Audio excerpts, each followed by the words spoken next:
welcome to what we saw this week, our second Western Suburbs edition. And we'll have more of the Western Suburbs experience for you. I'm again kitted up Decked in the stuff, out. and I'll be eating crap and Jared is pimping. getting 15-year-old girls pregnant, doing all of those things just to get the local experience. Em loved that one, but Em had a interesting experience today.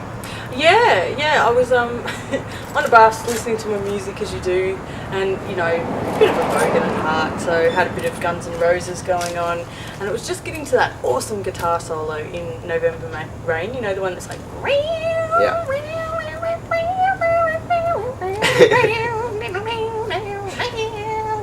Yeah, that whole Yeah. thing.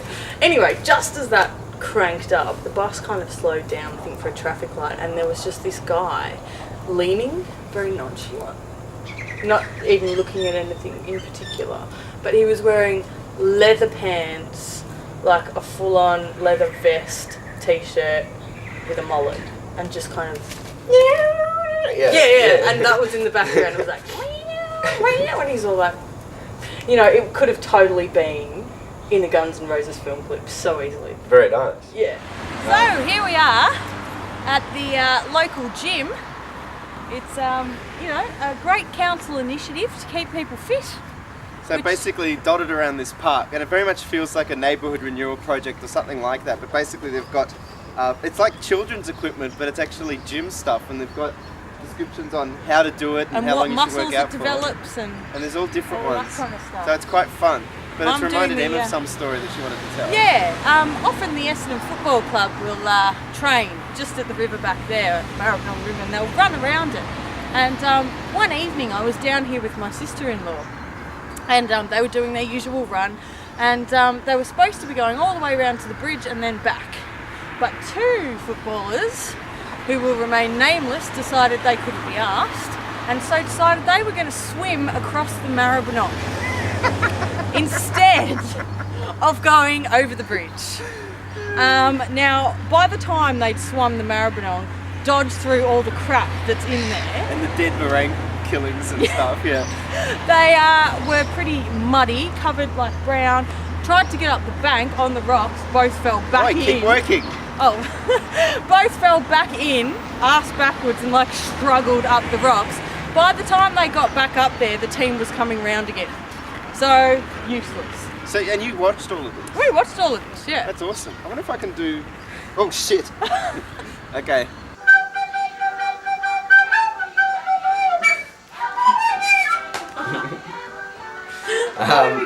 With accompaniment from Em and YouTube. This is what we saw on YouTube this week, and we're here in YouTube Central at M&J headquarters. Well, I saw something, and apparently this isn't new at all. Apparently I'm the last person ever to have ever seen this, and I can't believe I hadn't seen it before. Yes, was Charlie the Unicorn, which, thank you, Em, and number 2 and number 3 of the series as well. Because and it's really funny, and it's kind of like it's been made by someone who knows, say, Harry Potter really well, but really hates it. So just hates the whole sort of enchanted castle, Charlie, and oh my god, it's gonna be magical wonderment, and it's sort of got this sort of Disney feel about it, and it's sort of, but it's funny, and it just gets funnier and funnier and funnier. And my favourite thing about it is just the way that, for no reason, these two annoying unicorns just occasionally just sort of do really strange things. Like, they'll just be sort of like, you must come with us, Charlie, ah! And they just get huge and then just shrink down again, and it's just, that's that. Yeah, that's what happens in Unicorn Land. Yeah, and it's just sort of, there's something kind of right about it. But anyway, I really enjoyed it, so yes. You're digging it. Yeah. Cool. I've been going back to childhood a little bit, and watching old school Sesame Street on YouTube, which is mad. It is seriously mad. There's the absolute surrealist, acid influenced wonderment of the pinball song, which is awesome. 1, 2, 3, 4, 5, 6, 7, 8, 9, 10, 11, 12. And there's also, you know, a little bit of a cute boy moment, and, you know, all that kind of stuff with Down Below the Street, the whole "What's down below the street," with the little You know, one of the first boy bands, in fact. Oh, the washing's nearly washed, I think. Good. Yeah, no, it is crazy. That pinball thing, the one we've linked to is actually a compilation of all these different ones. So it just goes from one to the other. And what I didn't realise was it was sung by the Pointer Sisters. Yeah, so it's kind of, because it's kind of, that's the funny thing about when you watch Sesame Street. They've got some really hard, funky beats sitting on that stuff. Like, that's a good groove they've got going. Oh yeah, I could totally But dance to it. it's absolutely bizarre. I was saying, I can imagine kids getting scared of it. Because it's quite creepy. Like, it's so random and fast, and just kind of, this, dinosaur grabs the thing, and then this thing, and someone's running, And the zebra jumps out of its skin, like... Yeah, it's really off the fucking chart. So anyway, yeah. It's cool. I like it. Yeah, that's what we've been watching. Yeah. But it's funny because being in front of this, this awesome piece, reminds me, years and years and years ago, I went to America with the school band. I went on a tour of America with the band. Yeah, which was cool. I wish I was older to take advantage of it the way that the older kids did. But so I was still pretty clean, and we went to this school in I think Long Beach, and I remember turning up, and this was a really rough school, and I remember us turning up and these kids being there, and they were like, "Hey, welcome to the ghetto. Yeah, teacher was stabbed here last week," and I was like, "Oh Jesus!" And then I met these two guys, and they were like full on dick. They looked like they were gonna do a massacre next week, but they were like, "Oh, you're from Australia? You're from Australia?" And I'm like, "We're from Melbourne." He's like, "Yeah, I know Melbourne." And he pulled out this graffiti of the world book, and he was like, "Yeah, this is Melbourne." And it was like a piece from Richmond Station or something. I was like. It was kind of like that thing that Jim Owen does about Ireland is supposedly just that guy holding the Guinness, that's Ireland. And it was kind of like, this is Melbourne. I was like, yeah, I've seen that piece of wall. Man, the fucking flight path. We love the flight path. I do love the flight path, but the camera doesn't.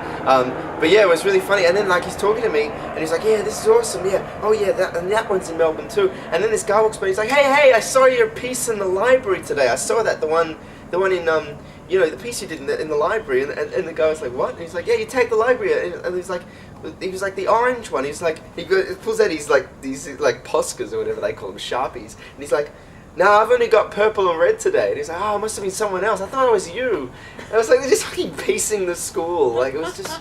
Anyway, I just got reminded of that. No, at the school that I was teaching at in the UK, whenever you open the boys' toilet's door, you couldn't see, like, the walls... Originally, it'd been painted like light blue.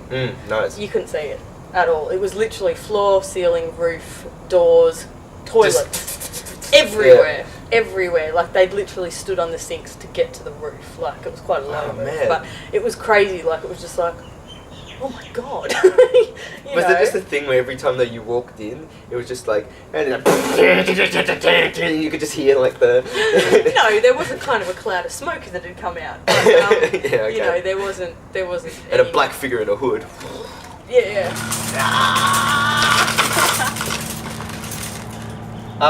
Hi. Well, that's the end of what we saw this week. That's right. We're finishing with a public service announcement, which is please put rubbish in bin, and also if you're worried about swine flu and stressing out, don't, because it's the biggest load of bullshit that I've ever had the misfortune of watching the media make the biggest mess out of. And remember the days when the media used to be about kind of calming people down and informing them, and it's just about trying to create as much panic as possible. Basically, the story with swine flu that they're presenting is that if it mutates, it may become a news story. And in the case it becomes a news story, they're just going to report it now, just in case, because there's an off chance that it could actually become news. So that's it. Just stop worrying about it and get on with your life, and be just as worried about it as you should be worried about catching the flu. And guess who it kills? Young people and old people. Oh, the same as the flu. Oh, well, nearly 3,000 people in Australia a year die of the flu. Get over it. Anyway, subscribe, tell your friends, and yes. Don't forget to put your rubbish in the bin. Yes, put rubbish in bin.